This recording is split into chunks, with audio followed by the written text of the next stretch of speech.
Sampai kaget itu. Siapa yang meninggal? Istrinya. Ai. Kan singgering lagi nih. Iya. Kok yang meninggal istrinya? Kepegelan urus suaminya. Makanya dia meninggal duluan. Kita satu rumah juga nggak tahu nanti siapa yang meninggal duluan ya. Nanti pulang dari sini dimusyawarahkan aja ya. Kira-kira yang akan duluan. Makanya Bu, kalau ibu suaminya meninggal kan punya yatim. Nah dari situ suka muncul kita santunan yatim 10 Muharram. Ketika bapak punya harta, kita infakkan di jalan Allah, kita santuni yatim. Boleh jadi harta kita akan diberkahi oleh Allah Subhanahu wa Ta'ala. Makanya ingat, kalau ingin mulia, 2 kata kuncinya di bulan Muharram. 1, jangan bikin dosa. Yang kedua, banyak melakukan amal soleh di bulan Muharram. Bapak Ibu dengerin, saya ceramah nggak lama. Panitia pesan ke saya, nanti ada pertanyaan. Siapa yang bisa jawab dikasih hadiah. Syukur-syukur nggak ada yang bisa jawab, berarti hadiah buat saya dibawa pulang. Kita kalem aja ya. Nah, 1 bulan yang mulia.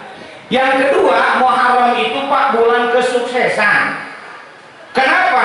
Karena banyak para nabi suksesnya itu di bulan Muharram. Kita baca riwayatnya dikit-dikit ya. Nabi Adam diterima tobatnya oleh Allah 10 Muharram sampai muncul istighfarnya. Rabbana dzalamna anfusana wa illam taghfir lana wa tarhamna lanakunanna minal khasirin. Pantarinya Nabi Adam dengan setiawat di surga. Apa kata Allah? Uskun anta wa zawjuka jannah wa kula minha ragadan haitsu syi'tuma wa la taqrabu hadhihi syajarah. Wahai Adam, tinggallah kamu dengan istrimu di surga. Makanlah yang banyak-banyak, makanlah yang enak-enak. Makanya nanti Pak, kalau Bapak ke surga, di surga akan banyak makan. Ya, makanya kalau istri Bapak ngegayam terus, calon masuk surga. Gayam, aduh, ya Allah. Itu luar biasa. Dan Bapak perlu bersyukur kalau istri masih hobi makan, hobi jalan-jalan, itu masih lama meninggal dunianya. Masih lama itu, masih lama. Sok yang jauh-jauh. Kalau ada istri sakit, dirawat di rumah sakit, terus ditanya dokter, ditanya itu, ibu sakit apa? Diem. Keluhannya di mana? Diem. Udah. Kata dokter nggak ada respon. Nggak ada respon udah. Bapak tanya istri kalau udah parah, Ma, mau makan apa? Diem. Mau beli baju nggak? Diem. Mau beli emas nggak? Diem. Apa kata dokter? Pak, jangan dilamain. Udah jangan ditinggalin Pak. Udah nggak ada respon sama dunia, nggak lama lagi meninggal dunia. Makanya nanti Bapak besok isi tanya pagi-pagi tanya, Ma, mau makan apa? Mau beli emas nggak? Kalau isi masih ngedayung baik, masih lama meninggalnya, masih lama. Di surga itu Pak kita banyak makan. Yang menarik, mohon maaf, orang sakit kalau meninggal di surga nggak ada orang yang punya penyakit, nggak ada. Masa di surga asam urat? Ya Allah. Ibu nggak selfie itu lagi asam urat, kolesterol naik, nggak ada. Di surga mah nggak ada penyakit. Makanya Pak ingat, Nabi Adam tinggal di surga, cuma melakukan kesalahan, kemudian tobat kepada Allah. Perhatikan Bapak Ibu, siapa orang yang punya dosa, kemudian dia bertobat, tobatnya diterima oleh Allah, itulah sebuah kesuksesan. Jadi sukses bukan hanya kaya, bukan hanya naik jabatan, anak kita diterima kerja, diterima di PTN. Begitu kita melakukan dosa, dosa kita diampuni oleh Allah, itu pun sebuah kesuksesan. Kenapa? Kalau dosa diampuni, insya Allah kita termasuk calon penghuni surganya Allah. Nih saya kasih tahu, maaf ya Bu, kalau ada orang yang gagal mendapatkan harta, tidak terhalang masuk surga. Makanya di surga banyak orang miskin. Bahkan orang kaya sama orang miskin mah ke surga mah cepat sama orang miskin. Orang kaya mah banyak hisabnya. Tanya mobilnya, tanya rumahnya, tanya jabatannya. Orang miskin apa yang diperiksa? Orang gak punya apa-apa. Makanya cepat dia mau ke surga. Jadi kalau ibu pengen ke surga, cepat jadilah orang miskin seumur hidup. Cepat ke surga. Kata ibu ngeladenan Pak Ustaz. Orang yang aku belangsak ya Allah. So, ibu pengen cantik, pengen glowing, gagal. Wah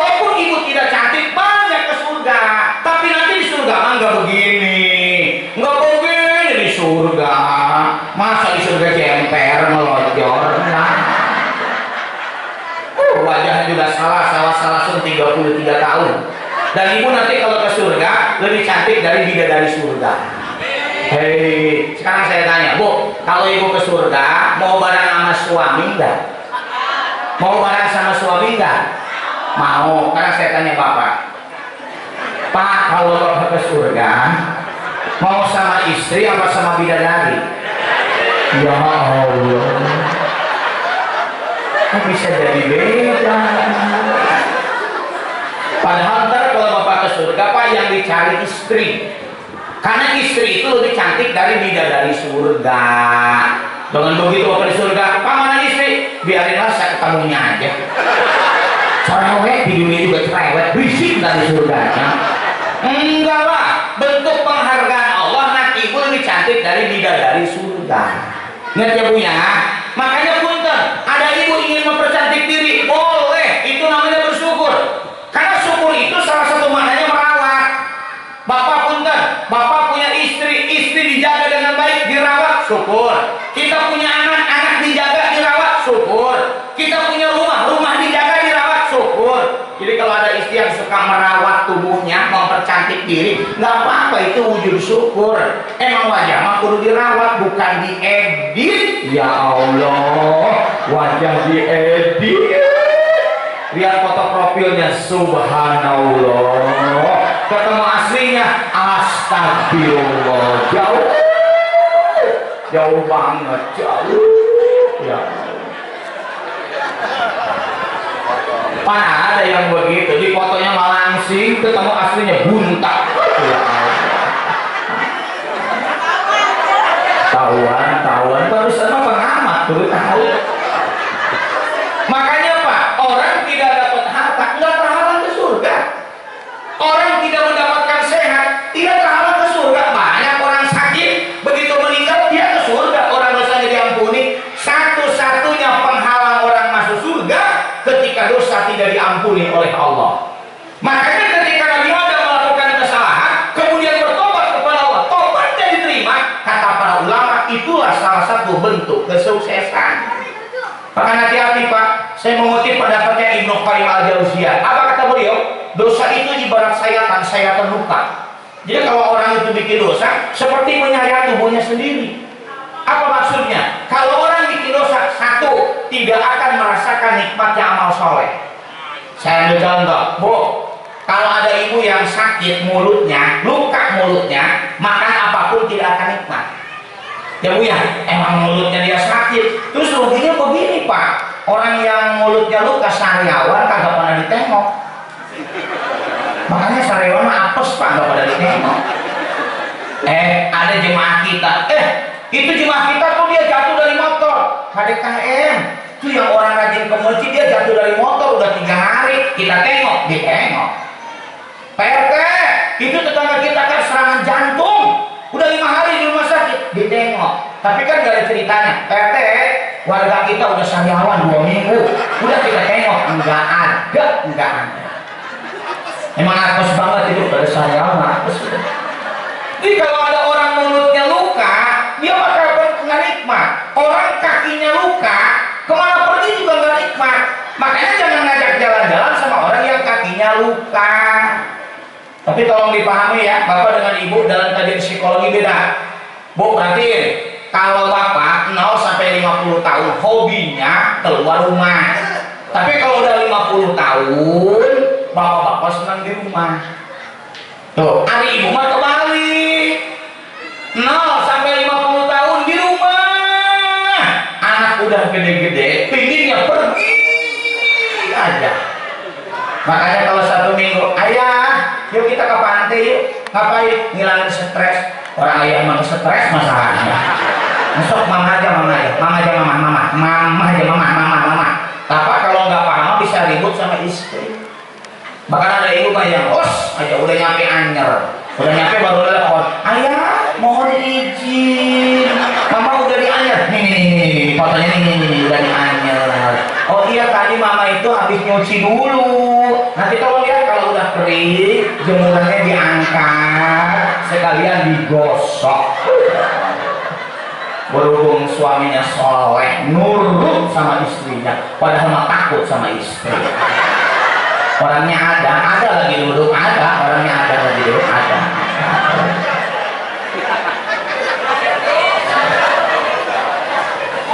Makanya mohon maaf Pak, orang kakinya sakit kemana pergi? Dia nggak nikmat.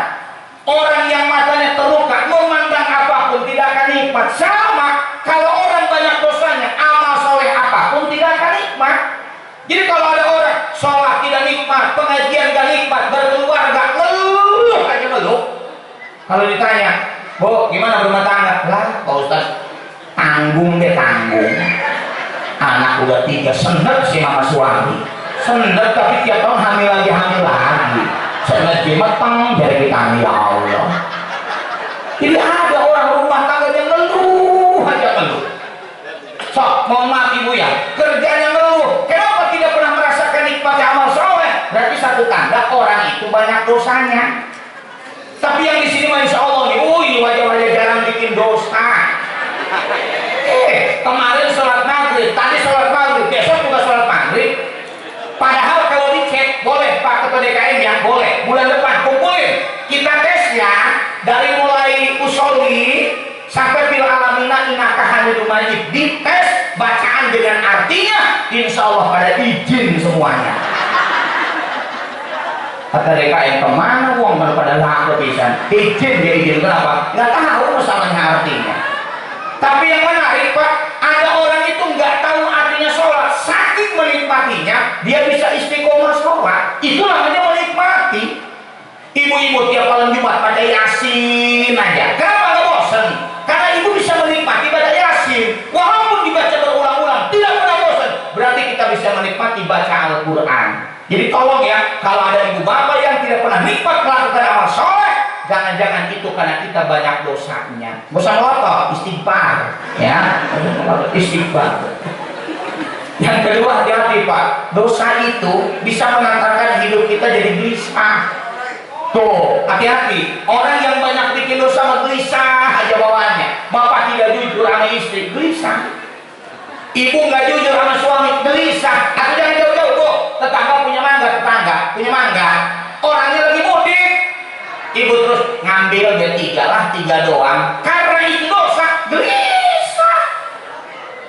Begitu pula, Ibu, ampura. Emang kenapa? Ngambil mangga, iya buat metis. Mohon ikhlasnya ya. Apa kata yang punya mangga? Udah nggak apa-apa, kalau kepengen ngambil lagi aja. Langsung nelfon suami, Kang, sini Kang, bawa karung ya, bawa karung. Langsung diambilin habis semua. Kata yang punya mangga, keduhung kita nawari ya Allah. Kalau ya orang mengkonon amat ya Allah. Gak pada hidup. Makanya orang yang punya dosa mah gelisah. Oh ibu-ibu nih mau nyuci, ada duit 50.000 tuh di kantong suami. Kalau ibu nggak jujur, gelisah. Kata suami, apa ini kantong bolong ya? Hilang 50.000. Berapa minggu depan hilang lagi 100.000, 150. Cobalah mau ketua DKM, Pak Ketua DKM tolong ke rumah di Rukiah rumah saya. Ada jin kayaknya di rumah, itu 2 kali hilang baik, itu betis deh. Dia bolong ke orang hilang baik betis. Pak DKM tolong di Rukiah rumah kita. Anak setan kayaknya mau mati. Atau ibu jujur aja, Pak. Jangan nyalahin setan di Rukiah. Setan udah terima maning. Sebenarnya emang nggak hilang, itu uang mama yang nemu. Ampura. Mana uangnya? Udah dibeliin jilbab. Jadi kalau kakak nggak ikhlas, pakai deh apa jilbabnya. Nggak apa-apa. Makanya bapak perhatiin Pak, kalau bapak bangun setengah 6, kenapa gelisah? Tahu belum sholat subuh? Tapi kalau bapak jam 3 bangun tahajud, sholat witir, qobliyah subuh, tenang. Kenapa? Melakukan ketaatan kepada Allah. Tapi di sini mah kelihatan nih wajah-wajah ahli tahajud, kelihatan. Makanya jam segini ngantuk kayak bawaannya kan. Persiapan tahajud, persiapan. Wong tadi malam aja ada yang 20 rakaat tahajudnya, ada yang 8, ada yang 4, ada yang subuh kesiangan, ada orangnya ada kesiangan. Ini baik amat ada susu, ada air putih ya. Saya jarang minum sih mas, kalau pegal udah berhenti.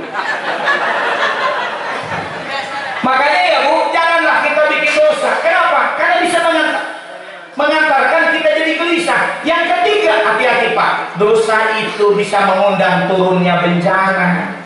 So, makanya Nabi Adam pernah melakukan kesalahan di 10 Muharram, tobatnya diterima oleh Allah. Maka siapa orang yang bikin dosa kemudian tobat, ada perbaikan diri, sebenarnya dialah orang yang sukses. Maaf nih ya, maaf. Kan ada ya orang yang pertama datang ke sini nggak pernah ke masjid, ada. Tapi sekarang mah udah perbaikan diri, alhamdulillah. Ke masjid aja. Sampai maghrib ke isya nggak pulang dia mah. Orang udah pensiun masalahnya kan. Sampai dibilangin, bapak nggak pulang Pak? Lah pulang juga di rumah Rabing. Cerewet ngomel wae lah. Nggak ada makan mendingan di masjid, adem saya mah adem di masjid. Ibu juga ada nih yang pertama nikah belum pakai jilbab, ada kelihatan. Saya mah tahu ibu yang udah lama pakai jilbab dengan baru pakai jilbab. Kalau baru suka menyon sedikit ya, penitih mana tuh ya Allah ya, itu baru belajar. Ibu pertama nikah maaf, ada yang kalau lari tuh lari pakai legging warna kuning. Ya Allah, merekam kayak luput. Ya Allah, rambut dikucir pakai karet gelang. Itu juga bekas beli nasi uduk.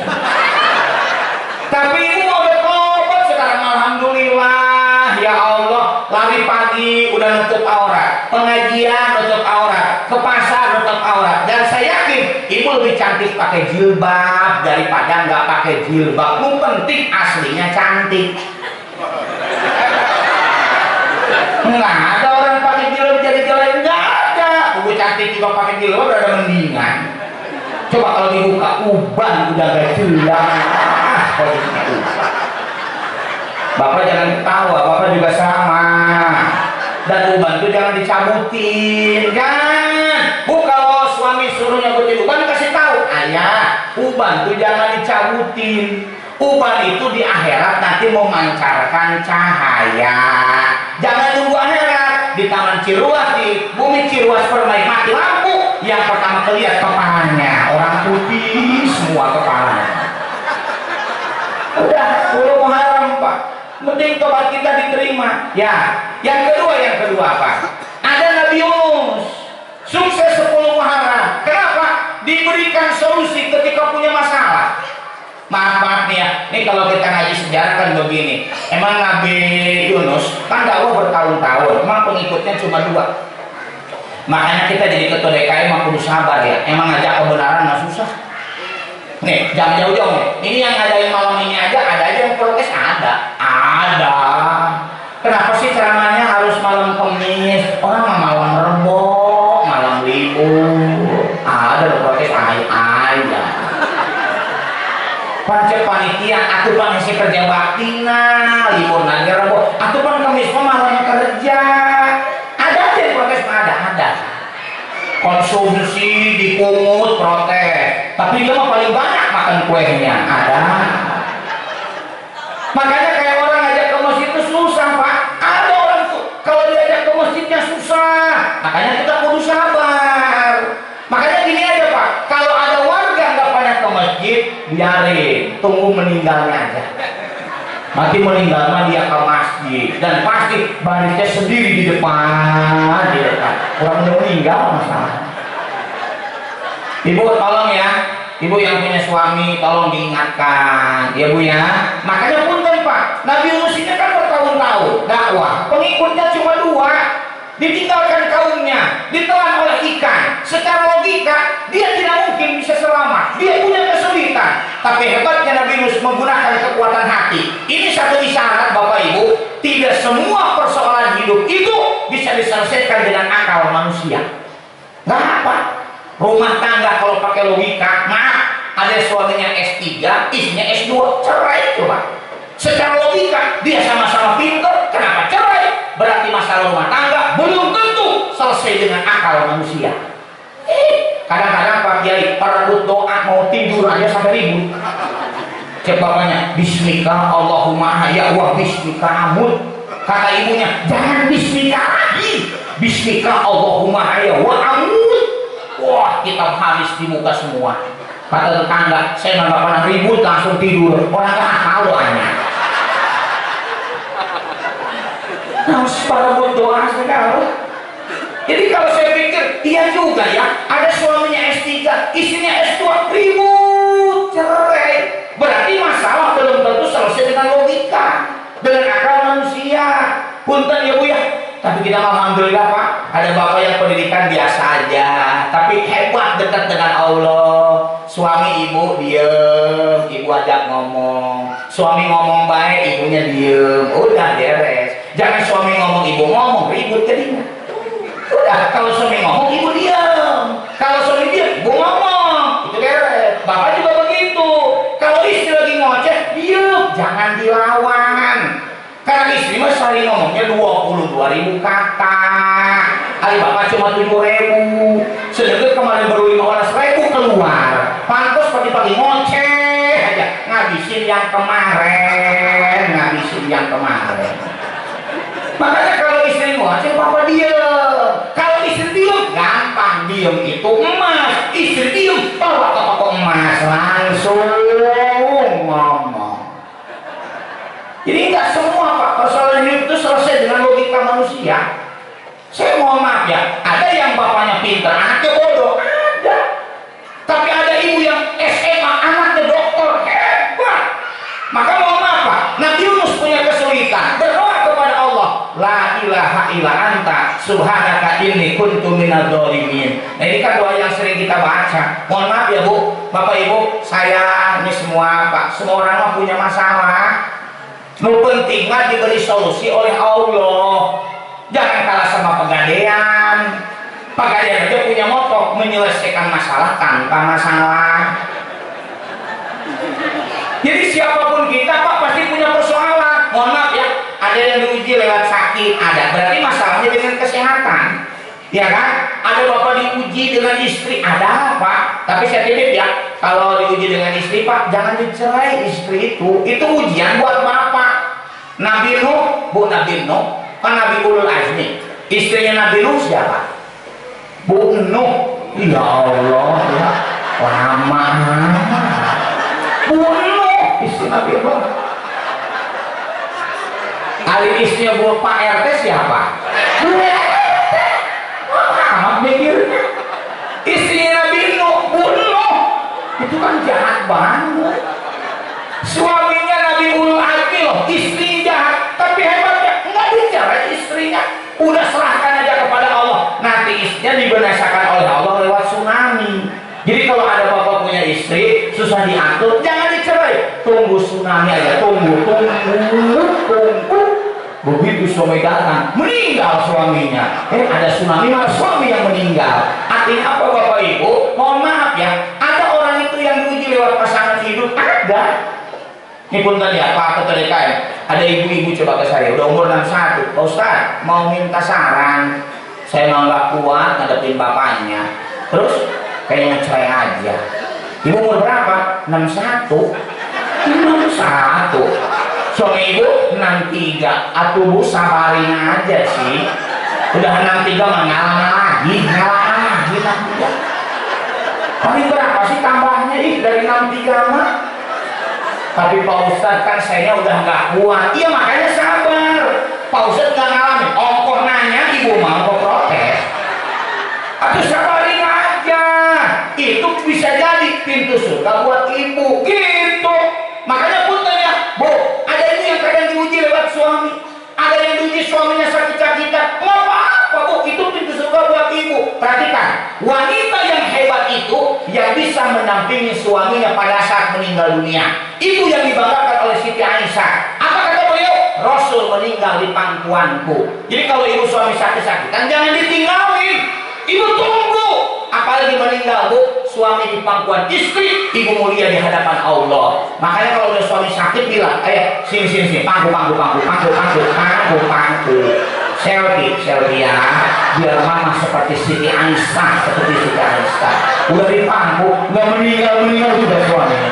Nggak boleh dari tengah imah pusing mamanya yang mati-mati ditinggal ke dapur meninggal tuh oleh si mau arah mati ya Allah udah viral di tanah ya Allah. Ini pas suami sakit ibu mah dimarahin aja ya Allah. Janganlah, bu takut meninggal sebelum waktunya. Nih, tua-tua di lumayan hidup baik, buat teman-teman ngobrol, ya kan? Makanya di sini mah pada kayaknya banyak bapak-bapak ibu-ibu tuh minggu sampai jalan digandeng.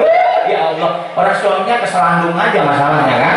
Makanya sampai digandeng. Jadi kalau saya cek, saya ketua DKM, anggota dewan, puntennya Pak RW, semuanya punya masalah. Orang yang sukses itu orang yang kalau punya masalah diberikan solusi oleh Allah, itulah yang sukses. Maka bahagia itu sebenarnya ketika kita punya masalah kita bisa menyelesaikannya, berarti kita sukses di hadapan Allah. Nah, berpacu dengan waktu ya, ntar saya mau buka pertanyaan masalahnya ya. Yang ketiga, siapa orang yang sukses? Nabi Ayub. Kenapa disebut sukses? Doanya dikabulkan oleh Allah.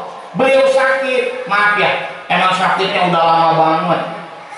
Nah waktu itu dia mah belum ikut BPJS, udah berobat kemana-mana kagak sembuh, makanya berdoakan supaya disembuhkan oleh Allah. Dan ternyata benar di 10 Muharram penyakitnya diangkat oleh Allah. Artinya apa? Siapa bapak ibu yang ketika berdoa doanya dikabulkan oleh Allah, berarti satu tanda kita lah orang-orang yang sukses di hadapan Allah ya. Baik, kita buka pertanyaan dulu ya. Siapin panitia. Nih kalau ada saya ingin jawabnya yang muda-muda ya. Yang tua-tua jangan jawab lah, orang duitnya banyaknya.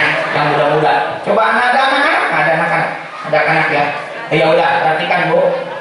Pertanyaan pertama nih ya, boleh langsung. Sebutkan 2 keistimewaan bulan Muharram. Panitia.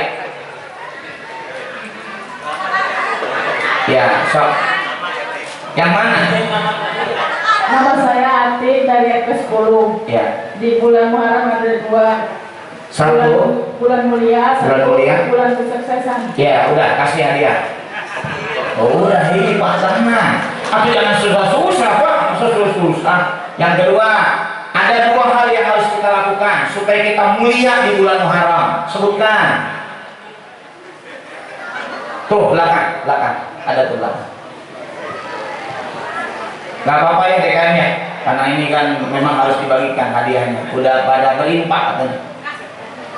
2 ya yang harus dilakukan ya di bulan Muharram supaya kita jadi orang mulia. 1, Meninggalkan amal soleh. amal soleh. Yang kedua, Sodako. itu bentuk amal soleh. 1, amal soleh. Yang kedua, Meninggalkan amal soleh sama jangan melakukan kesalahan. ya tidak melakukan kesalahan ya. Ya udah kasih biar cepat. Ya kurang orang dikit mah biasa. Nah baru nih pertanyaan yang ketiga, sebutkan 2 amal soleh yang sangat dianjurkan di bulan Muharram. Tuh, ini ya, tuh. Ya. Nah, biar semangat. 2 amal soleh ya. Puasa dan sedekah. Ya kasih. Hebat mama ini jawabnya ya. Yang keempat, bacakan istighfarnya Nabi Adam. Panitia tolong. Istighfarnya Nabi Adam. Ini bapak-bapak nih, bapak-bapak. Ya. Istighfarnya Nabi Adam. Itu Pak, yang pakai peci putih. Nah itu. Pakai dia. Rabbana ya Rabbana tolak. Ya, udah benar lah, kurang dikit mah biasa. Baik, bacakan doanya Nabi Yunus. Terserah panitia, doanya Nabi Yunus. Ibu. Mana? Oh ini katanya. Bapak dulu, aku ntar Bu santai. Si banyak Bu. Ya, kasih. Sebutkan 3 nabi yang mendapatkan kesuksesan di bulan Muharram. Ya, ibu yang mana?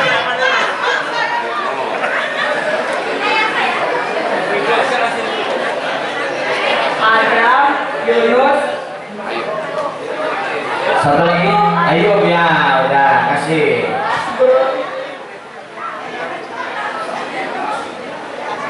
Ya. Sudah dulu ya, kalem.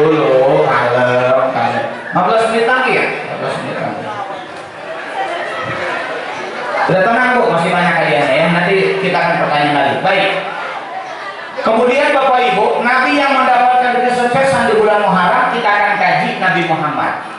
Karena inilah awal hijrahnya Nabi dari Mekah ke Madinah. Saya kalau cek Pak, hijrah ini kan perintah Allah, dan hebat diperintahkannya itu ke Madinah. Itu luar biasa Pak. Dan ingat ungkapannya Syekh Yusuf Qaradawi, setiap perintah Allah itu pasti banyak manfaatnya. Dan ternyata betul, hanya dalam waktu 10 tahun Rasul berhasil membangun peradaban Islam di Madinah. Bahkan mohon maaf ini, karena di sini banyak orang-orang terpelajar, sampai WHO pernah menetapkan Madinah sebagai kota tersehat di dunia dengan 3 indikator. Pertama, masyarakat Madinah itu rata-rata penduduknya fisiknya sehat. Ini kayak Bapak Ibu ya, yang datang ke sini sehat, ini fisiknya sehat, alhamdulillah ya. Walaupun sih emang tambah tua tambah nggak jelas ya, secara wajah ya, secara kulit, penampilan. Tapi udah tua Pak, lu penting mah sehat. Maaf ya, ada orang yang punya penyakit boleh jadi sehat. Ada orang yang tidak punya penyakit boleh jadi Pak dia sakit. Saya ambil contoh, kalau saya ketua DKM, Pak RW, Kori, cek ke lab, mungkin nggak normal. Oh ini tensi darah naik, ini gula darahnya kurang. Saya Pak DKM lagi musim ceramah begini, rata-rata kan suka kayak nggak enak ke badan. Begitu Pak dokter, apa kata dokter? Pak Ustadz, tolong Pak Ustadz jangan terlalu banyak kegiatan malam, jangan banyak ceramah malam, tensi darah jadi naik. Bubu proyeknya malam jadi kita. Terus kita udah ceramah ngomong, aku munyer rendah kita, ya Allah. Karena saya mau begini Bu, saya besok isi ceramah 5. Saya mah ya sehari ceramah 5 itu capek, tapi lebih capek 5 hari nggak ceramah. Itu lebih capek itu ya, lebih capek. Makanya kalau kita cek, Pak jangan banyak kegiatan malam. Ya gimana orang ceramah saya nggak malam? Kalau bisa jangan makan sebelum tidur. Ya Allah, daripada tidur lapar nggak bisa tidur kan? Udah mendingan tidur aja. Nanti kita makan kemudian kita tidur. Jadi begitu dicek Pak, sebenarnya ada orang yang punya penyakit tapi dia sehat. Tapi ada orang yang tidak punya penyakit boleh jadi sakit. Ada ibu begitu ke dokter, dok, saya tuh kenapa ya badan kurus? Saya sering pusing. Emang ibu kenapa? Buku saya nanya kenapa? Ini saya tuh pusing, badan kurus. Begitu dicek nggak ada penyakitnya. Begitu ke lab normal. Coba ibu di ronsen aja ya Bu, kenapa ibu teh kurus begini sampai pucet? Begitu di ronsen cuma ada foto suami lagi melotot. Oh, berarti pikiran.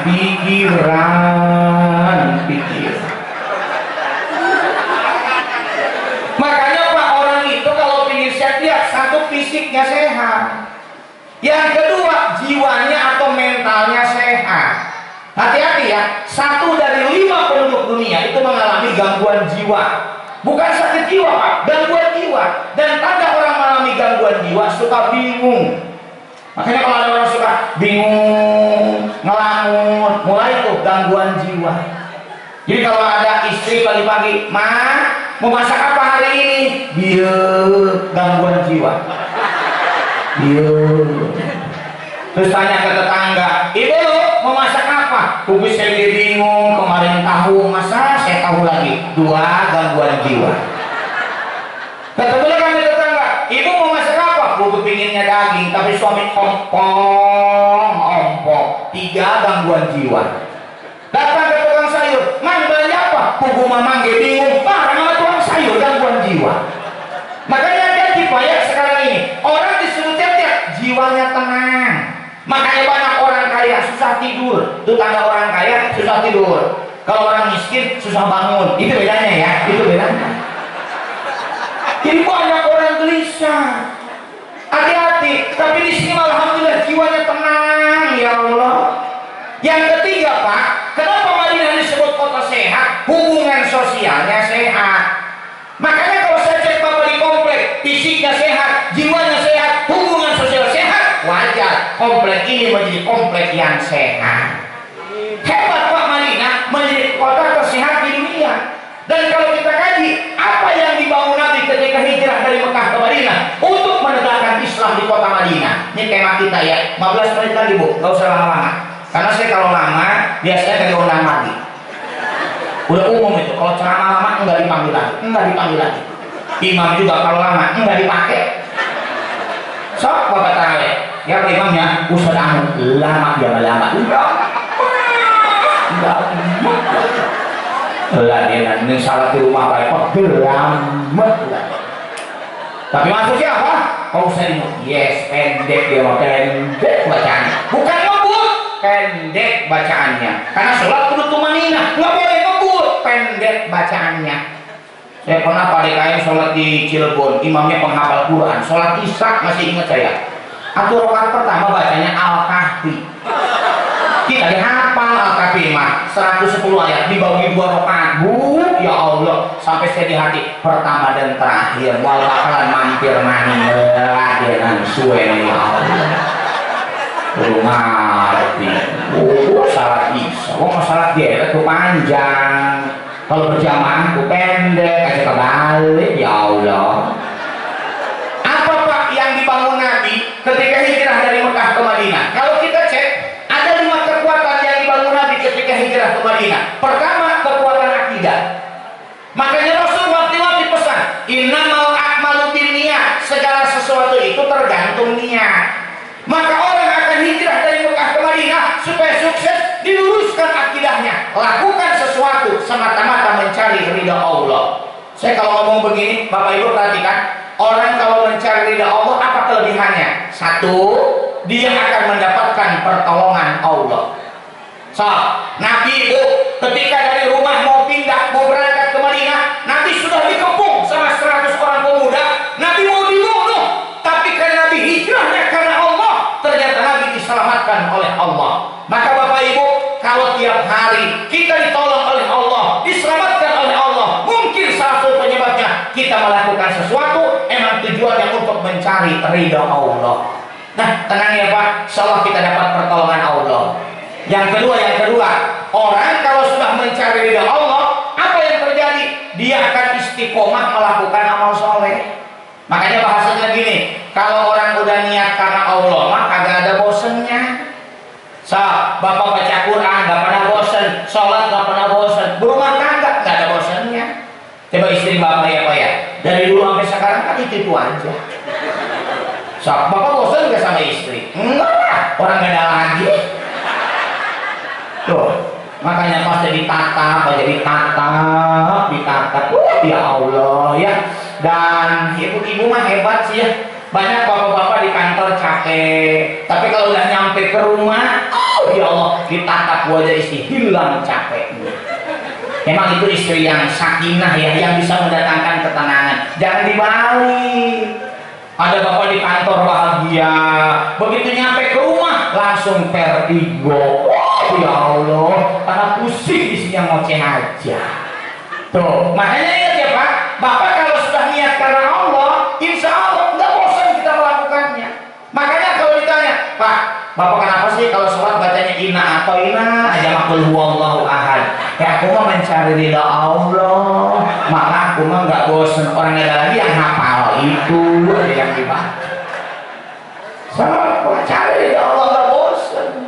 Makanya kalau ngaji jangan nyari ilmu, mohon maaf Pak. Kita kalau ngaji itu tujuannya pertama nyari ridha Allah. Dapat ilmu mah bonus, andai kata enggak minimal dapat pahala. Bapak Ibu kerja itu niatkan karena Allah. Kenapa? Supaya dapat pahala dari Allah. Kaya mah bonus. Ada orang kerja siang malam enggak kaya. Kenapa? Wajahnya enggak cocok jadi orang kaya. Makanya kalau kaya dia mah sombong. Baru punya mobil ngelakson, padahal mah belum lunas. Ya Allah. Kayak ibu baru punya emas, ibu begini, gitu. Ya Allah. Padahal mah boleh ibu pakai emas, boleh. Kan yang boleh kelihatan wajah dengan tangan. Karena kecantikan wanita ada pada muka dan tangannya. Kalau muka dan tangannya sama berarti asli. Kalau muka dengan tangannya beda berarti ada yang imitasi. Gak usah lihat tangan, kelihatan ya Allah ya. Makanya nanti karena tangan boleh kelihatan Pak, boleh wanita itu pakai cincin, boleh pakai gelang. Makanya pada KM istri saya juga, Bu, saya beliin gelang sama cincin, saya beliin. Kenapa? Untuk membuktikan kalau mau ceramah kebeli emas. Mau ceramah minta sumbangan baik, ya Allah. Tapi kalau kalung mah jarang bu saya beliin, orang nggak kelihatan.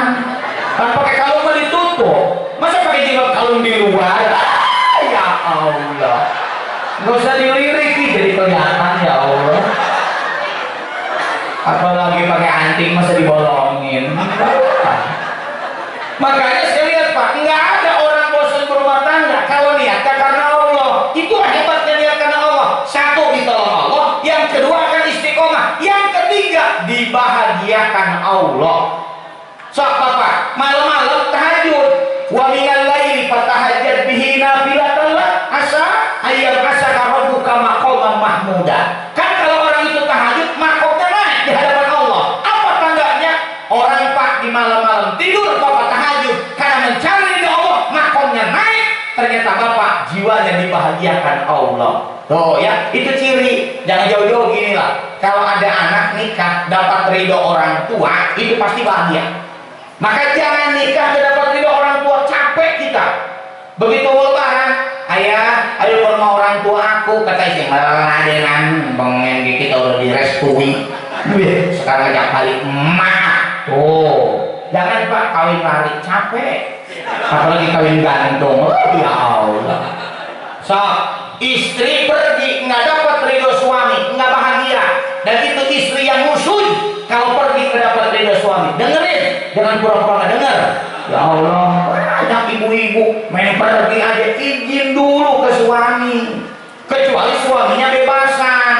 Ngomong, ayah, mama mau ke pantai gopek, mamanya. Ada yang suaminya bebasan, apa ngomongnya? Mah, kalau mama mau pergi nggak usah izin aja, pergi, nggak usah izin lagi. Sampai kata tetangga, Pak, kok bapak mah diizinin? Nggak diizinin juga pergi juga. Allah dengan mana suruh pergi Pak? Di rumah cemberut, di mana ruwet ditanya, udah biar aja pergi. Sampai ditanya, jam berapa mau pulangnya? Jam 4 malam pulangnya malam ya, malam. Bu, mohon maaf ya, ibu kalau pergi dapat izin suami. Ayah, mau ke pantai gopek. Oh itu, mobilnya ada, udah bensinnya penuh. Ini uangnya 3 juta. So, mau pergi. Oh, bahagia banget, ya Allah. Terus gimana di rumah? Biarin nanti ayah yang nyapu, ya, ayah yang ngepel, Pak. Nanti ayah juga nyuci, ngegosok. Mama TikTok. Ya Allah. Kalau ibu pergi dapat ridho suami bahagia, nggak dapat ridho nggak bahagia. Sama Pak, ketika orang itu melakukan sesuatu dapat ridhonya Allah, pasti dibahagiakan Allah. Aku pikir-pikir mau pindah kok dari Mekah ke Madinah, perjalanannya jauh, terus panas, malamnya dingin. Kenapa Nabi dan para sahabatnya bahagia? Karena tujuannya untuk mencari ridha Allah. Ya, makanya yang dibangun Nabi satu itu kekuatan akidah. Yang kedua, Nabi membangun kekuatan ibadah. Apa buktinya? Begitu nyampe ke Madinah, Nabi bangun masjid. Ini kita kenal kan? Maka nanti masjid pertama namanya Masjid Quba. Udah nyampe ke Madinah, baru bangun masjid namanya Masjid Nabawi. Begitu pentingnya Masjid Quba, siapa yang sholat 2 rakaat di Masjid Quba mendapatkan pahala umroh. Mudah-mudahan ya, yang belum haji saya doakan semuanya haji. Amin, tapi daftar. Amin, gak daftar maka berangkat ya Allah. Hari mobil kebeli ya Allah, rumah tingkat haji mah gak daftar. Mau parah mah kemarin Kak, pas Idul Adha. Hari mobil bagus, bayar pajak tiap tahun, hewan korban gak kebeli. Ya Allah, malah nanya ke PT, jam berapa dibagiin dari korbannya? Ya Allah, belum Idul Adha mah beli tusuk sate mah sama arang nanti mah mahal. Ya Allah, ibu-ibu bapak-bapak di Jakarta itu cuma temannya orang Ciruas dia. Hari Mbak, saya bilang gak kebeli mobil mah bagus ya. Nah padahal mah itu kendaraan kita di akhirat. Makanya kemarin ada yang ikut ya pada kain ya. Kita mah pingin wedus baik sih. Makanya jembatan Siratal Mustaqim kita menaik dewekan. Makanya cepet paling lagi surga. Barang ikmas sapi kecil, wong pitu lemu-lemu manik. Ngedening akhirat, ngeden di kurma. Pemahaman segitunya ya Allah. Makanya Pak Rasul bangun masjid, artinya apa?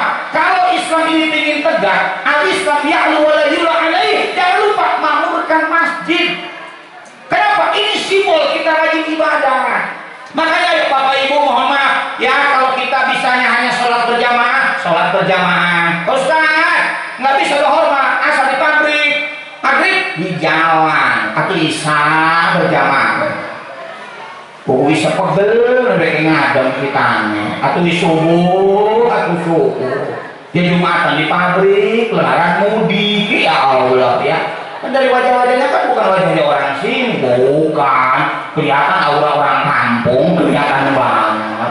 Cuma sukses rumahnya di sini, sukses doang ya. Makanya udah yang bisa kita sholat berjamaah ya berjamaah. Kan begitu. Begitu ya, Bapak yang punya kemampuan, ini manajemennya bagus, jadi pengurus DKM masjid, kan begitu.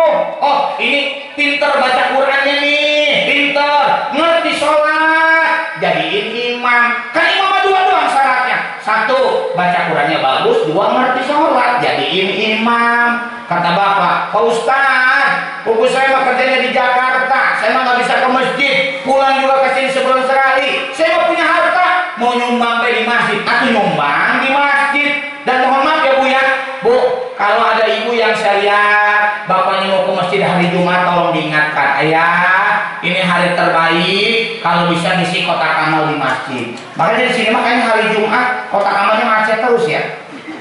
Banyak yang ngetop, masalahnya ngetop. Kan ada yang 5 menit terus di belakang. Orang ada yang ngetop, masalahnya ada yang ngetop ya. Dan memang saya lihat ya, bapak-bapak mah rata-rata kalau masukin kotak amal suka tangan kanan, tangan kirinya ditutup. Kenapa? 5.000 masalahnya kan, makanya ditutup. Kalau 50.000 mah enggak begini. Enggak apa-apa Pak, 2.000 juga. Karena memang uang yang paling banyak masuk surga mah uang recehan. Aku lihat kotak amal Bu, 2.000, 1.000 itu bekas ngerik lagi. Gua ada bersem ya Allah. Biarinlah. Begitu masuk kotak amal jadi masuk surga ya. Tapi saya ingat ungkapannya Buya Hamka, kalau ukuran keimanan seseorang itu akan dilihat pada sholat subuhnya. Bu tolong ya, ibu makan suka bangun jam 2 tahajud, suami dibangunkan. Ayah bangun, aduh nggak bangun aja, nggak usah teriak, nanti Pak RT datang lagi teriak-teriak. Udah ibu sholat aja, sholatin suami ibu, sholatin suami ibu. Udah disolatin, urut tangi bae, maning gati. Udah beres ibu ngaji ajiin suami, masih nggak bangun juga ya Allah. Gimana ini mah udah mau subuh, udah tahir. Udah gampang, terakhir bisikin aja telinga suami sebelah kanan, ayah mama sudah ikhlas, la ilaha illallah, la ilaha illallah. Insya Allah bangun suami langsung kata suami, ya Allah ditalqinin kayak kita mati baru hati kita ngajur tangi salat tangi wes ajikaken bae talqinin baru bangun ya. Tolong ibu ya, ini Pak, soalnya kita lagi mau bangun peradaban Islam juga di Indonesia. Bagaimana Islam bisa tegak? Kuatkan ibadah kita, simbolnya kita di masjid, maka makmurkan kita masjid. Yang ketiga Rasul membangun kekuatan ilmu. Apa buktinya? Beliau mengajarkan ilmu di Serambi kota Madinah, itu di Serambi Masjid Nabawi. Artinya apa? Kalau Islam ingin maju, jangan lupa kita belajar. Ya, saya senang begini nih Pak, saya senang begini nih, lengkap ini ya. Bapak-bapak ada, ibu-ibu ada, anak kecil ada, biarin. Anak kecil ke masjid jangan dimarahin. Kenapa ribut? Bapaknya gak ke masjid. Gimana gak ribut coba? Bapaknya 2 baris, anak kecil 3 baris. Itu yang sebaris anak siapa? Berani marahin urut terima, mana udah terima aja.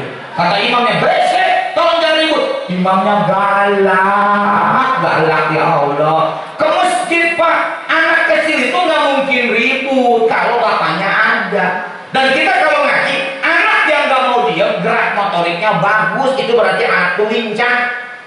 Coba kalau anak itu nggak mau diem, itu anak bagus, gerak motoriknya bagus. Kalau anak diem, anak sakit.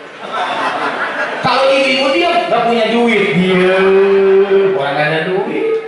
Dia mau punya duit, mau lincah, pergi-pergi aja. Di rumah cuma 2, 1 sakit, 2 nggak ada duit. Diem aja. Kedaplok pengen tengah rumah.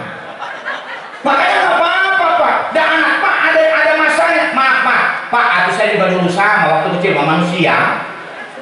Bu anak kecil mah nggak ada yang sholat rapi. Allahu Akbar. Senggol teman. Peci diambilin. Biasa banyak kirik mat. Sarung ditarik-tarik merosot. Bu. Tapi itu juga ada masanya sih. Dan lama-lama dia juga akan berhenti. Saya juga waktu kecil juga sama. Pak